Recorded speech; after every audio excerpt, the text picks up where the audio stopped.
Film की शुरुआत एक बैले रिसाइटल से होती है, जहां 12 साल की अबीगेल अपनी परफॉर्मेंस दे रही होती है। उसे 3 क्रिमिनल्स देख रहे होते हैं, जबकि उनके साथ ही एक हैकर, एक स्नाइपर और एक गेटअवे ड्राइवर बाहर ऑनर्डर्स का इंतजार कर रहे होते हैं। जैसे ही अबीगेल अपनी परफॉर्मेंस खत्म करती है, तीनों अंदर वाले उसे अगवा कर एक वैन में डाल देते हैं। वो बिना किसी शक के सड़कों से गुजरते हुए एक बड़ी हवेली तक पहुंचते हैं। यहाँ उनकी मुलाकात उनके लीडर लैम्बर्ट से होती है, जो सबको कोड नेम्स देता है: जोई, फ्रैंक, सैमी, डीन, पीटर और रिकल्स। उनका मकसद अबीगेल को उसके अमीर पिता से $50 मिलियन की फिरौती के लिए बंधक बनाना है और 24 घंटों के अंदर इसे बांट लेना है। लैम्बर्ट उनके फोन ले लेता है और उन्हें हिदायत देता है कि अबीगेल को उनका चेहरा नहीं देखना चाहिए। इसके बाद वह वहां से चला जाता है। चोरों का ग्रुप आराम से बैठकर शराब पीता है और मस्ती करता है। फ्रैंक, पीटर और सैमी जोई से पैसे पर शर्त लगाते हैं कि वह उनके बारे में सही अंदाजा नहीं लगा सकती, लेकिन जोई सही सही बताती है कि फ्रैंक एक एक्स कॉप है, पीटर क्यूबेक माफिया का एनफोर्सर था और सैमी शौक के लिए क्राइम करती है क्योंकि वह अमीर घर से है। बाद में जोई अबीगेल से मिलने जाती है और दोनों के बीच हल्की बातचीत होती है। जोई बताती है कि उसका एक बेटा है, जिसे अबीगेल जस्टिन कहती है क्योंकि जोई उसका असली नाम नहीं बताती। जाने से पहले अबीगेल जोई से कहती है कि उसे जो होने वाला है उसके लिए माफ करना। डीन सामी पर डोरे डालने की कोशिश करता है लेकिन असफल रहता है। वह बेसमेंट में जाता है और अचानक एक अनदेखे हमलावर के हाथों खींच लिया जाता है। सैमी उसकी चीख सुनकर वहां जाती है और देखती है कि डीन का सिर उसके शरीर से अलग हो चुका है। बाकी लोग उसका शव देखकर डर जाते हैं। फ्रैंक गलती से अबीगेल के कमरे में चला जाता है, जहां अबीगेल उसका चेहरा देख लेती है। फ्रैंक गुस्से में उस पर बंदूक तानकर पूछता है कि उसके पिता कौन है। अबीगेल बताती है कि उसके पिता क्रिस्टोफ लाजार हैं।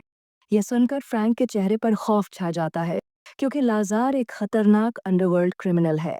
फ्रैंक बताता है कि उसकी पुलिस की नौकरी के दौरान लाजार के खिलाफ एक मिशन में उसके 4 साथी मारे गए थे। इन हत्याओं के पीछे लाजार के हिटमैन वाल्डेज का हाथ था। जॉय और रिकल्स प्राइवेटली चर्चा करते हैं कि कहीं फ्रैंक यही वाल्डेज तो नहीं, और वह अकेले ही पूरे ग्रुप को खत्म कर फिरौती की रकम खुद हड़पने की कोशिश कर रहा है। इस बीच रिकल्स भी उसी हमलावर के हाथों मारा जाता है। फ्रैंक फिर पीटर से कहता है कि उन्हें अबीगेल को मार देना चाहिए, लेकिन जोई उसे रोक लेती है।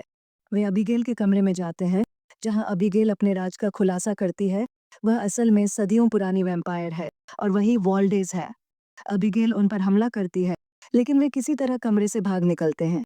हवेली से भागने की कोशिश में उन्हें पता चलता है कि सुरक्षा प्रणाली ने जगह को सील कर दिया है। अब ग्रुप ये समझने की कोशिश करता है कि ऐसी वैम्पायर से कैसे निपटा जाए। वे पारंपरिक तरीकों का सहारा लेते हैं: लहसुन की कलियां, क्रॉस, सिल्वर बुलेट्स और लकड़ी की स्टेक।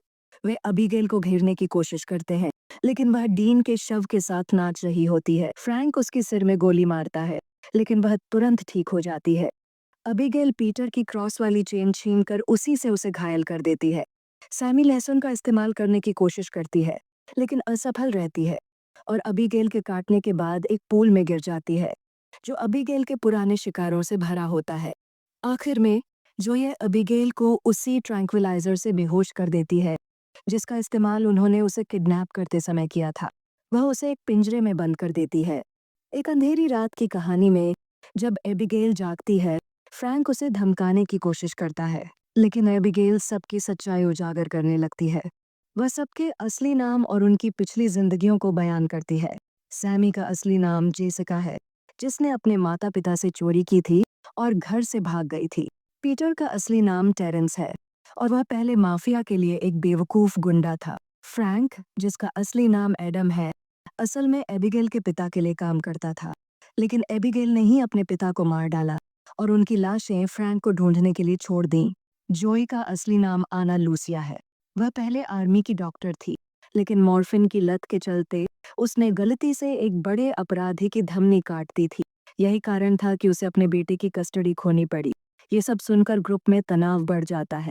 एबिगेल का कहना है कि वह सबको खिलौनों की तरह इस्तेमाल करती है। फ्रैंक को एबिगेल पर नजर रखने का काम दिया जाता है, लेकिन एबिगेल अपने पिंजरे से बाहर निकल आती है और उसे गला घोंटने की कोशिश करती है। तभी जोई खिड़की के बोर्ड तोड़कर सूरज की रोशनी अंदर लाती है, जो एबिगेल को जलाने लगती है। ग्रुप भागने के लिए अलग अलग रास्ते ढूंढता है, लेकिन सैमी का वैम्पायर स्वभाव उस पर हावी हो जाता है। एबिगेल सैमी को अपनी कठपुतली बना लेती है और वह पीटर को मार देती है, उसका खून चूसकर खत्म कर देती है। जब वह जोई और फ्रैंक की तरफ बढ़ती है, तो जोई एक शीशे से सूरज की रोशनी सैमी पर डालती है, जिससे वह खून के टुकड़ों में फट जाती है। जोई और फ्रैंक घर के सुरक्षा सिस्टम को बंद करने का रास्ता ढूंढते हैं और उन्हें लैम्बर्ट एक कंट्रोल रूम में मिलता है। लैम्बर्ट खुद को भी वैम्पायर बताता है और यह स्वीकार करता है कि उसने इन अपराधियों को एबिगेल के खाने के लिए यहाँ बुलाया था। वह फ्रैंक को वैम्पायर बनने और लाजर के साम्राज्य को संभालने का ऑफर देता है। फ्रैंक मान जाता है, लेकिन उसे बदलने के तुरंत बाद ही लैम्बर्ट को मारकर उड़ा देता है। अब फ्रैंक एबिगेल और जोई का पीछा करता है ताकि वह लाजर का साम्राज्य संभाल सके। एबिगेल और फ्रैंक की लड़ाई होती है, लेकिन फ्रैंक एबिगेल का खून पी लेता है, जिससे वह और ताकतवर हो जाता है। वह जोई को भी वैम्पायर बनाने की कोशिश करता है, लेकिन जोई उसका विरोध करती है। एबिगेल जोई को बताती है कि उसे आज़ादी सिर्फ उस वैम्पायर को मारने से मिलेगी जिसने उसे काटा था। दोनों मिलकर फ्रैंक को खत्म कर देते हैं, जिससे जोई फिर से इंसान बन जाती है। रात गिरती है और जोई वहां से जाने की तैयारी करती है। तभी उसकी मुलाकात लाजर से होती है।